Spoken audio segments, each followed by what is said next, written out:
අපි හැමෝම කැමති සතුටින් ඉන්න. අපි හැමෝම හොයන්න සතුට. ඒත් හුඟක් වෙලාවට අපිට හම්බ වෙන්නේම දුක. ඉතින් මෙතන පොඩි රහසක් තියෙනවා. අද මම ඔයගලන්ට කියලා දෙන්න හදන්නේ මේ ලෝකයේ තියෙන හොඳම මන්ත්‍රය.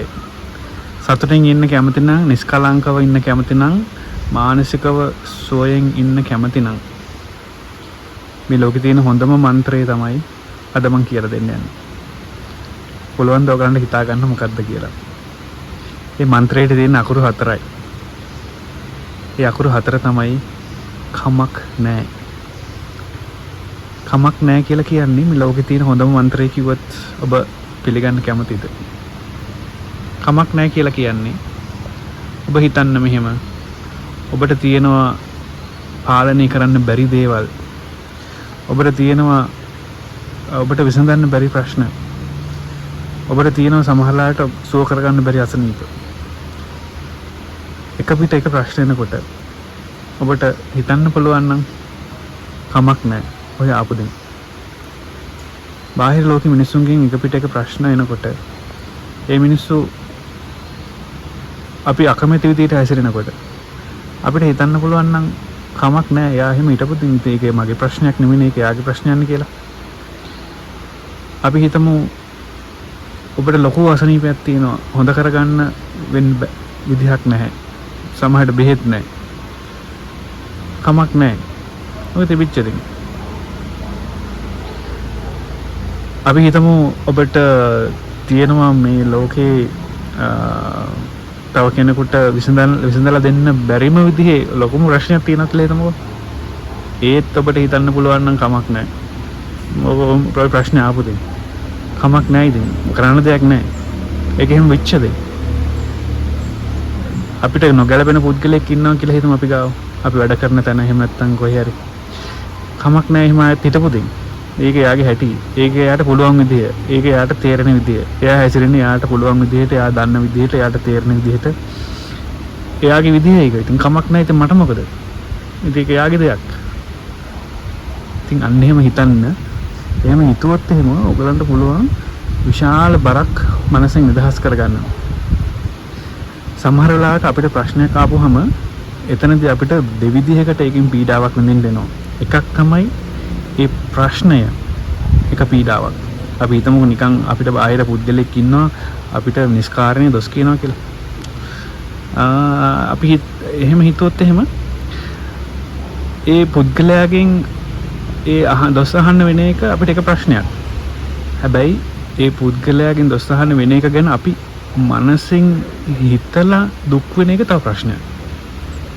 අපි තව විදිහකට උදාහරණයක් කිව්වොත් මට මොකක් හරි ලොකු පාඩුවක් වෙනවා. අපි හිතමු ලොකු අසනීපයක් වුණා, මට කැන්සර් එකක් හැදලා තියෙනවා කියලා. එතකොට මේ කැන්සර් එක කියන්නේ එක පාඩුවක්, එක ප්‍රශ්නයක්. හැබැයි කැන්සර් එක ගැන හිතලා දුක් වෙනවා කියන එක තව ප්‍රශ්නයක්. ඒතකොට එතන ප්‍රශ්න දෙකක් තියෙනවා. එතකොට අපිට එහෙමනම් අපිට ඒ වගේ ලොකුම ප්‍රශ්නයකට මුහුණ දෙන්න වෙන අවස්ථාවකදී වුණත් අපිට පුළුවන් නම් මෙන්න හිත හදාගන්න. දැන් කියන්නේ අපිට කැන්සර් එක හොඳ කරගන්න බැහැ කියලා හිතමු.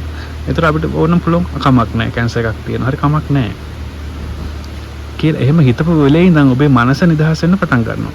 ශරීරේ කැන්සර් එක තියෙනවා. නමුත් මනස නිදහස් වෙන්න පටන් ගන්නවා. මනස සැහැල්ලු වෙන්න පටන් ගන්නවා. මනසේ නිස්කලංක බව ඇතිවෙන්න පටන් ගන්නවා. එහෙම හිතුවොත් එහෙම ඔබට ඕන දෙයක් අතාරින්න පුළුවන්. ඒතර ඔබට තියෙන එක ප්‍රශ්නයයි. ඔබට අර ප්‍රශ්නේ ලොකුවට පීඩාවක් විදිහට දැනෙන්නේ නැහැ. ඒතර ඔබට හරිම සැහැල්ලුවක් දැනෙනවා. හරිම නිස්කලංක බවක් දැනෙනවා. ප්‍රශ්න තියෙද්දි වුණත් ඔබට hina වෙලා ඉන්න පුළුවන් හැකියාවක් එනවා. කොච්චර ප්‍රශ්න තිබුණත් ඔබේ මනසට ඒක ප්‍රශ්නයක් නෙවෙයි. ඇයි ඔබ ඒක කමක් නැහැ කියලා අතහැරලා දානවා. ඉතින් කමක් නැහැ කියලා කියන්නේ මේ ලෝකේ තියෙන හොඳම මන්ත්‍රය, හොඳම බෙහෙතක්. මනස සුවපත් කරන්න පුළුවන් ඉතාලම හොඳ බෙහෙතක්. මධ්‍යස්තව ඉන්න, සැහැල්ලුවෙන් ඉන්න පුළුවන්, අපිට සතුටින් ඉන්න පුළුවන් දෙයක්. මොකද මේ ලෝකේ තියෙන දේවල්, බාහිර දේවල්, මේ ලෝකේ ඉන්න මිනිස්සු, ඒ සිද්ධ වෙන සිදුවීම් අපිට ඔක්කොම නවත්තන්න බෑ, වෙනස් කරන්නවත් බෑ. ඉතින් වෙනස් කරන්න බැරි දේවල්, අපිට පාලනය කරන්න බැරි දේවල් ඒ විදිහට වුණාද කමක් නැහැ. අතහරිනවා. තමන්ගේ තුලින්ම තමන්ට මේ පාලනය කරගන්න බැරි දේවල් තියෙනවා. අසනීප වගේ මම අර කලින් කිව්වේ ඒ වගේ දේවල්. ඒකට ඒවත් කමක් නැහැ. ඒවත් අතහරිනවා. මේ හැමදේම මට ඕන විදිහටම වෙන්න ඕන කියලා එකක් නැහැ. එහෙම හිතන්න එපා. මට ඕන විදිහට හැමදේම වෙන්න ඕනේ නෑ. ඒවා ඒ විදිහට තිබිච්ච දේ කමක් නෑ. මේ ලෝකේ හැමදේම ඔබට කමක් නෑ කියලා අතාරින්න පුළුවන් නම් හොඳයි. හැබැයි පොඩි දෙයක් මතක් කරන්න ඕනේ. ඔබට යුතුයකමක් කරන්න තියෙනවා නම්, වගකීමක් තියෙනවා නම්, ඔබේ ජීවිතේට යම්කිසි ප්‍රශ්නයක් වෙන දෙයක් තියෙනවා නම් ඒක කමක් නැහැ කියලා අතාරින්න එපා. එතනදී ඔබ වීරිය කරලා මහන්සි වෙලා උත්සාහයෙන් වැඩ කරන්න. අනික් හැමදේම අතාරින්න කමක් නැහැ කියලා. බාහිර දේවල්, සියලු ප්‍රශ්න, ලාභ වුණත්, පාඩු වුණත්, නිന്ദා ප්‍රශංසා මොනවා ආවත්, ඔබ තනි වුණත්, ඔබ කපිරිස හිටියත් නේද? සතුටක් ඇතුණත් දුකක් ඇතුණත් ඒක කමක් නැහැ කියලා අතාරින්න. කමක් නැහැ කියලා හිත හදාගන්න. ඔබට දුකක් ආව කියලා දුක ප්‍රතික්ෂේප කරන්න යන්න එපා. දුකක් ආවද? කමක් නැහැ. දුකක් තිබිච්ච දෙයක්. ඒකත් එන්න ඕනේ. ඒකත් ඔය ආපු දෙයක්. දුක තමයි මගේ හොඳම යාළුවා මාත් එක්ක හැමදාම ඉන්නේ. ඒ හින්දා කමක් නැහැ. ඒ ආපු දෙයක්. අන්නේ විදිහට දුකත් ප්‍රතික්ෂේප නොකර අතහරින්න. කමක් නැහැ කියලා බාර ගන්න. ඒ කියන්නේ අපි මධ්‍යස්ත වෙනවා හැමතිස්සෙම ඕනම දෙයකට දුකයි කියලා ප්‍රතික්ෂේප කරන්නෙත් නැහැ. සතුටයි කියලා එළෙන්නෙත් නැහැ. ඒ දෙකම මධ්‍යස්ථ විදිහට සැහැල්ලුවෙන් කමක් නැහැ කියලා බාර ගන්නවා.